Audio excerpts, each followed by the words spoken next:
turning the camera around. We are in what room? What is this? This is a transmitter room. This is where we actually put all of our mucks from our primary box that serves up all of our channels, and it's a Thompson box that basically takes all 4 of our channels that we program out to air so that everybody can see it. And right here you have your digital transmitter, and this is the analog transmitter right here. We're turning this one off. The FCC is asking us to return this one off, but this is like a clothes dryer running 24/7. It's always sucking energy. So people who grew up with KPVM know Channel 41. A lot of people still call us. This is what gave them the 41 signal, and this is what's given them. This is what's replaced it, the 46 signal. And you can see it's much smaller, much more compact. But it's you know, they're both Larkin products, very clean, very high end, and they do a really good job for the community.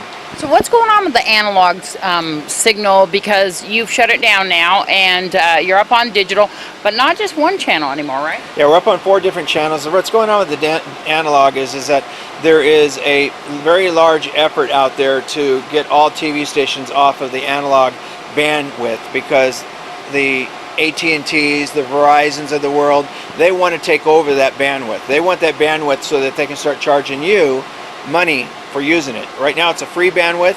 It's free to us. It belongs to us, the people, but corporations want to take it over so that they can start doing more programming for the future of digital programming with your phones and other things like that. So they need that bandwidth. So they're taking our free stuff away to make you pay for it. So right now you switched over. I have. Was it a costly switch? Well, I mean, the digital expense was very expensive. It was pretty close to $200,000. So it was expensive. The federal government required that we do it, and you know, that was done quite some time ago, 3 years ago or so. But you know, it is what it is. But there's a lot of paperwork and a lot of cost involved in working with the FCC, and it's, you know, it's not all equipment, but it's a lot of. So we're a small town. We were on analog. We're also on cable. Got 4 digital channels right now, supplying Pahrump locally and a little bit of the surrounding areas with these digital channels. You have a lot to do with the technical, a lot to do with the programming. How do you choose what you would like to put on the air?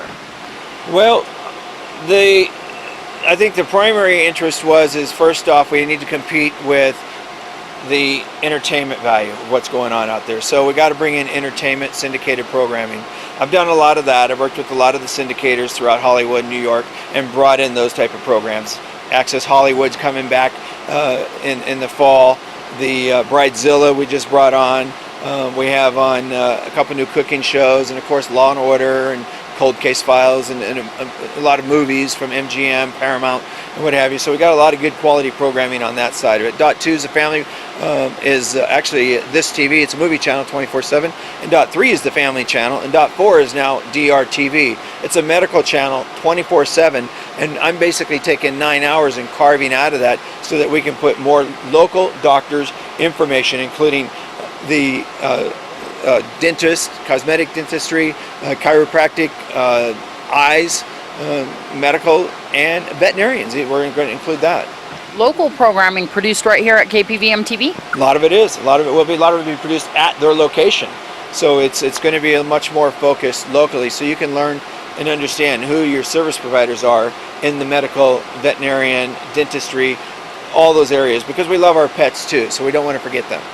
So what's it like to produce the shows here locally and put those out there? Do you have like a hands-on? Do you decide what you would like to see on the air, or do people come to you? How does that work? Both. It's very expensive, and it's very time-consuming. It's almost impossible to do a 24/7 network like that, but we can put together probably 15 to 20 hours a week of local origination. It takes a lot of man-hours to do that. A lot of it comes from people in the community that say, yeah, I'd like to have this idea, I'd like to do this. Some of it basically comes from us within. So long-running shows here have been Community Viewpoint, our newscast, of course, Political Hot Seat, been there, and Hot Topic, all one same show. And then you have One Man's Faith. I mean, those shows have been going on for years and years and years. Stovall, too. Stovall and Associates. I mean, that's a local show that, and now that is more of an outside agency coming in to produce it inside, but it's a very good concept for what they do. And so everything gets produced, the TV station runs based on commercials and the money that comes in? Yeah, it is all commercially funded. What we get from a local advertiser is what we pay our employees, is what we pay our rent, our tower, our cost, our electricity cost, our taxes. All that stuff is all driven by advertisers. No advertisers, no local TV. What about social media? Where are you guys going with that? Big. A lot of our programming now is going on to social media. We're taking everything that we have and uploading it that's locally originated. And the DRTV program, which I was talking to you a minute ago, Deanna, there's a lot of those doctors that are going to be on our website itself, but everything we can get on social media, on YouTube, on Facebook, that we can connect with the community so that we can expand beyond. Because let's just face it, we're watching a lot more online too, and ultimately you're going to see our channel online more. The challenge that we have is that we can't put our syndicated programming on there because it's not accessed and licensed for that type of display. So our local stuff is best for online, and that makes it hard because we cannot put a continuous watched show, because our shows is so integrated with syndicated and local that you would literally have to make another station to do that.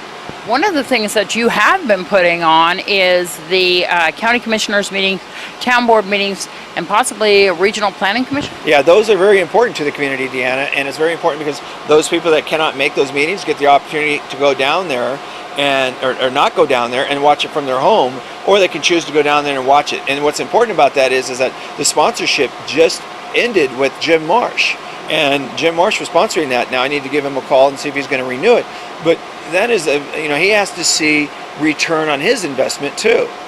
A lot of folks out there love watching these meetings, and if they want to continue to watch them in their homes, we really need to have the sponsorship so that we can pay our employees to go down there and set up the meeting and videotape it, microwave it back. And I set up that deal with the county commissioners that we'd set up a microwave, send it back to KPVM, and broadcast live to the community. And it's working out really good. Really clean, really quality, nice program.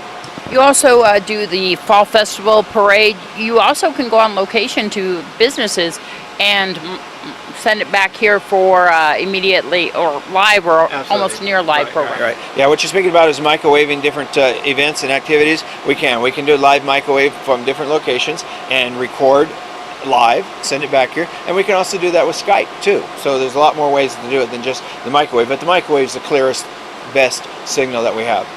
You guys are really involved in the Fall Festival and the parade. Yeah, the parade and Fall Festival are both. The reason I took over the parade was because we videotape it each year, and I want it to be the way that it needs to be so that the community at home can watch it the way that it should be. I did a few of the Rose Bowls parades back in the early 80s, and that experience I'm carrying on over to here. And it's a great event. People at home, the indigent, those that just can't get out, those that are in it, they get to record. We get record it. You get to watch it later. We re-air it 4, 5, 6 times. And by the way, if there's anybody out there that wants to be on my board, I really need some people right now on this year's board, because the people that were on last year, basically they did it for 2 years. They did a great job, and it turns over like every 2 years. It's a lot of work. It's a lot of work, and it's a lot of tedious hours. Also, you do the Pahrump Valley High School graduation, but corporate videos, all these kind of things are produced right here. Yes, we do a lot of corporate videos, of course. That's my primary goal is to produce for corporations, and that's what my skill levels are. But the graduations and stuff like that, I've been doing graduations for so many years that even weddings. I mean, I've done over 450 weddings probably now. I'm sure it's between 425 and 450. I lost count, but I probably have done a graduation every year since 19. I'm going to say 85. I've done almost graduation every year. So, and probably high school, we do theirs too. Now we've increased to 3 cameras. Next year, I'm hoping to get a 4th camera that's wireless on the field, so we can get some different reaction shots and stuff like that. But it's brilliant. If they don't have a copy of that, this year's program, they really need to get a copy. It's a really great show. How'd you get started? Well, weddings. That's where I started the company. But I went to school, got a degree in broadcasting from Fullerton, and took 4 years to do it, but got a degree in radio, television, broadcasting, production, and it's just left from there. I went into DP, photographer, video, started doing weddings. I met people at weddings where I did corporate videos. I came out to visit my mom in Pahrump and saw an opportunity to build a TV station, and built the TV station 17 years later. September the 12th this year will be 17 years. People talk about the old days. I run into people around town who says, I remember Vern having a TV station from a garage. Yes. We did start on Valentine Street. I forget the address on Valentine Street, but it did start on Valentine Street. I actually went to a lady here, community, and bought her trailer and set the trailer up here on the lot before the building was built, and broadcast from that. Did the news at the news. I literally shot the news like about 2 o'clock in the afternoon, 3 o'clock in the afternoon with Joe Inga, and then ran it up here and put it on the air. It was quite a process. It's been an up and down process, of course, times when things got really better, and then when the recession hit, and it seems to be a constantly changing thing. The station seems to almost live and breathe. It is. It is a very live entity, and truly, I've had so many people say to me, Deanna, that if it wasn't for you, Vern, that there's so many things that need to be done. And in a regular TV station, there's 25 or 30 different people doing those things, that it really would not exist. And that's not a pat on my back. What I'm basically saying is that my love and drive is really what's keeping it on the air. And that's something that you really hold dear to your heart, is that you are out there for the community, something that you really want to do for them, because so many people do talk to you and are reliant on you for bringing information, broadcasting to them. It's all about them. It has nothing to do with me. I mean, I can go and leave and produce a video anywhere I want and make an income. I mean, that's perfectly fine. What I do is for the community. It's for everybody in this community. That's it. This is yours. This is for you. Family life? Yeah, I got a great wife, Ronda. She's her and I are in our 9th year of marriage, I think, and I think that's a really good relationship. And she's good for me. I'm good for her. Grandchildren now? I do. I have 2 grandchildren. I just saw them yesterday. Went over to Jeff Taguchi's funeral, and while we were there, we had dinner, and they met me over at Lucille's, and they're just adorable. So tell me what your kind of goals for the future of KPVMR. Right now, DRTV. DRTV is my biggest push, and get the Get Connected brochure. They're going to be receiving that. All the 18,500 homes are going to be receiving this brochure in the mail, and this is going to start in September and go probably till about April of next year. Each month, we're going to just do like 2,000 each month. They're going to receive this brochure of how to get connected.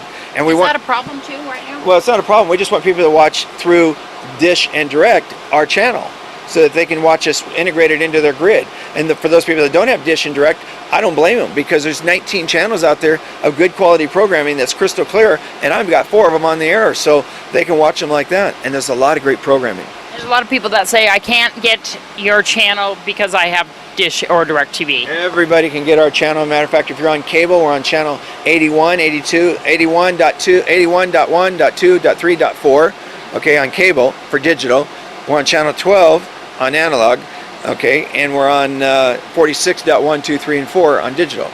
So what would you give advice to people who say that they can't pick us up? Should they give you a call? They can call the station at 727-9400, and we'll hook them up with 1 of 3 individuals that can help them out. And look out for that Get Connected brochure. One more time? Look out for that Get Connected. Look out for the Get Connected brochure. I think you're going to really like that. It has a lot of good information in it, and it's going to have you help you get connected. Because if you have a cost involved with getting connected, I'm going to basically pick that up by BOGO offers. Buy one, get one free. Wonderful. Thank you. Yep, you betcha, Deanna. Bye-bye. Bye. Good job.